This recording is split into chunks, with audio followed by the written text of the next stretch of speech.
এদিনাখন এখন যাত্ৰীবাহী জাহাজে যাত্ৰীসকলক লৈ সাগৰৰ মাজেদি যাত্ৰা আৰম্ভ কৰিছিল। হঠাৎ সাগৰৰ মাজত অহাৰ পাছতেই যাত্ৰীসকলৰ মাজত হোৱা দোৱা আৰম্ভ হ'ল। সাগৰৰ মাজত অহাৰ পাছতেই প্ৰচণ্ড ধুমুহা আৰম্ভ হ'ল আৰু সেই ধুমুহাত যাত্ৰীবাহী জাহাজখন ভাঙি চূৰ্ণ বিচূৰ্ণ হৈ গ'ল আৰু পানীৰ তলত ডুব গ'ল।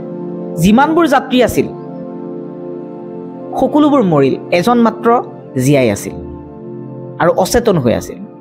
ওচৰত এখন দ্বীপ আছিল, এখন সৰু দ্বীপ আছিল। সেই দ্বীপৰ ওচৰতেই সেই এজন জীয়াই থকা অচেতন যাত্ৰী দ্বীপৰ ওচৰতেই পৰি আছিল। হঠাৎ তেওঁৰ জ্ঞান আহিল আৰু দেখিলে তেওঁ দ্বীপৰ ওচৰতে পৰি আছে। তেওঁ ভগৱানৰ ওচৰত প্ৰাৰ্থনা কৰিলে তেওঁৰ জীৱন বচোৱাৰ কাৰণে। এদিন দুদিন যোৱাৰ পাছত এনেকৈ প্ৰতিদিন সেই যাত্ৰীজনে আহি দ্বীপৰ ওচৰত বহি থাকে, সাগৰৰ কাষত ওচৰত তেওঁ বহি থাকে, বহি চাই থাকে যদি কোনোবা জাহাজ আহে তেওঁক বচাবলৈ। এনেকৈ দিনৰ পাছত দিন গৈ আছে। তেওঁ এখন সৰু ঘৰ বনালে সেই দ্বীপখনত থাকিবলৈ। তেওঁ সাগৰৰ পৰা মাছ ধৰি খায় আৰু সেই দ্বীপৰ বনৰ পৰা, জংঘলৰ পৰা তেওঁ ফল মূল আনি আহাৰ গ্ৰহণ কৰে। এনেকৈ বহুদিন যোৱাৰ পাছত এদিনা তেওঁ কি কৰিলে, আহাৰৰ কাৰণে জংঘলৰ ভিতৰত সোমাই গ'ল।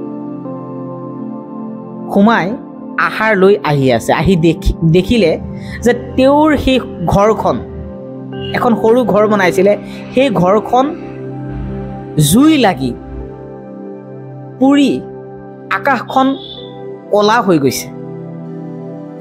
তেওঁ কান্দি ভগৱানৰ ওচৰত কান্দি কান্দি ক'লে যে মোৰ জীয়াই থকাৰ আৰু চাগে কোনো ৰাস্তা নাই।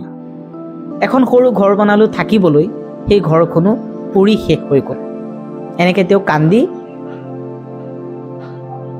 আল্লাহৰ ওচৰত, ভগৱানৰ ওচৰত, ঈশ্বৰৰ ওচৰত প্ৰাৰ্থনা কৰিলে। তাৰ এদিন পাছতেই তেওঁ শুই আছিলে, শুই থকা অৱস্থাত তেওঁ জাহাজৰ শব্দ শুনা পালে।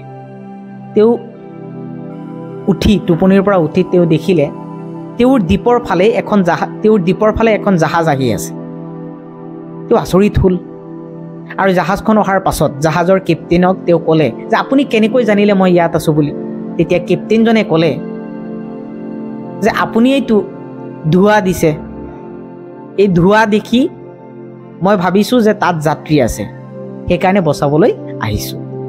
তেতিয়া সেই যাত্ৰীজনে পুনৰ ভগৱানৰ ওচৰত প্ৰাৰ্থনা কৰিলে যে তোমাৰ মহিমা বুজিবলৈ টান।